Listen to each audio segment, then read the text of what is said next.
हल कीजिए मुतबादिल इस्तेमाल करते हुए x और y को। तो यहाँ पर हमें मसावत दी गई है 2y बराबर है x जमा 7 के, और दूसरी मसावत दी गई है x बराबर है y तफरीक 4। तो यहाँ पर जो है ये दोनों शराइत जो हैं ये पूरी उतरनी चाहिए इन दोनों मसावत की एक दूसरे पर। तो यहाँ पर पहली मसावत में 2y बराबर है x जमा 7, इसमें दूसरी मसावत में x की कीमत हमें मिली हुई है x बराबर है y तफरीक 4। तो हम क्या करें, अगर दूसरी मसावत की जो x की कीमत है वो पहली मसावत में x की जगह पर डाल दें तो हम y की कीमत हासिल कर सकते हैं। ठीक, तो यहाँ पर x की कीमत है y तफरीक 4। तो 2y बराबर है x जमा 7 में जहाँ पर x है, x की जगह पर हम y तफरीक 4 हम डाल दें इस दूसरी मसावत की कीमत जो है, क्योंकि ये दोनों की शराइत जो हैं वो एक दूसरे पर लागू होती हैं।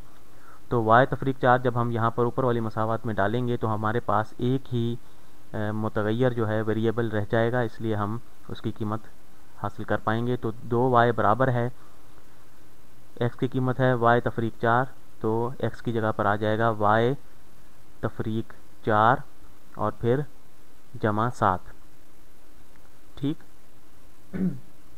तो यहाँ पर हमने जो है ये x की जगह पर y तफरीक 4 डाल दिया है, क्योंकि दूसरी मसावत की शर्त के मुताबिक x बराबर है y तफरीक 4 के, या y तफरीक 4 जो है वो बराबर होना चाहिए x के। तो यहाँ पर हमने x की कीमत डाल दी y तफरीक 4। तो अब हमारे पास एक ही वेरिएबल y रह गया है। तो 2y बराबर है y 7 में से 4 तफरीक कर दें तो हमारे पास 3 रह जाते हैं, तो y जमा 3। तो दोनों जानिब y तफरीक कर देते हैं तो हमारे पास 2y में से एक y रह जाएगा। ठीक, और ये बराबर है y के साथ ख़त्म हो जाएगा और हमारे पास 3 रह जाएगा। तो y की कीमत 3 हासिल हो गई। तो यहाँ पर किसी ऊपर वाली मसावत में हम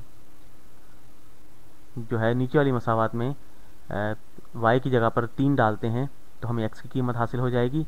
तो x बराबर है 3 तफरीक 4, तो ये बराबर होता है -1 के। तो x की कीमत जो है वो -1 आ गई हमारे पास। तो यहाँ पर जो है x की कीमत -1 आई और y की कीमत जो है वो हमारे पास 3 आई। तो इन दोनों कीमतों को हम किसी भी मसावत में डालें तो हमारे पास जो जवाब है, जो मसावत है वो बिल्कुल बराबर होनी चाहिए।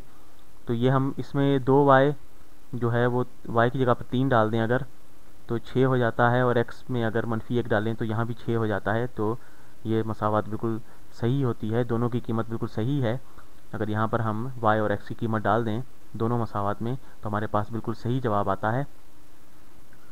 तो यहाँ पर मैं आपको इसको दूसरे तरीके से भी हल करके बताता हूँ कि हमने x की कीमत डाली थी, यहाँ से हम y की कीमत भी मालूम कर सकते हैं।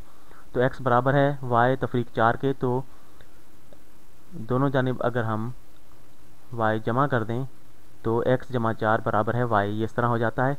ये मसावत जो है ये इसमें तब्दील हो गई, x जमा 4 बराबर है y, ये बराबर है, ये वही मसावत है x बराबर है y तफरीक 4। ठीक, तो अब y की कीमत हम ऊपर वाली मसावत में डालते हैं। 2y की जगह पर x जमा 4 डाल देते हैं, 2 ज़रब x जमा 4। ठीक, ये x की जगह पर हमने y की जगह पर कीमत डाल दी y की, और ये बराबर है x जमा 7 के। तो 2 को ज़रब देते हैं, 2x जमा 8 बराबर है x जमा 7 के। ठीक, तो दोनों जानिब से हम x तफरीक कर देते हैं तो हमारे पास x और यहाँ पर 8 भी तफरीक कर देते हैं दोनों जानिब से। तो 8 के साथ ख़त्म हो गया, 2x में से एक x बच गया हमारे पास, ये बराबर है x के साथ ख़त्म हो गया, 7 में से 8 तफरीक किया, -1 बच गया। तो x की कीमत -1 आ गई। ठीक, तो यहाँ पर देखेंगे अगर x की कीमत हम डालते हैं -1 तो -1 जमा 4 ये बराबर होते हैं 3, तो y की कीमत 3 आ जाती है। तो इन दोनों तरीक़ों से जो हमारे पास x की कीमत और y की कीमत जो है वो बिल्कुल सही साबित हो रही है। ठीक, और ये वाकई दिलचस्प है।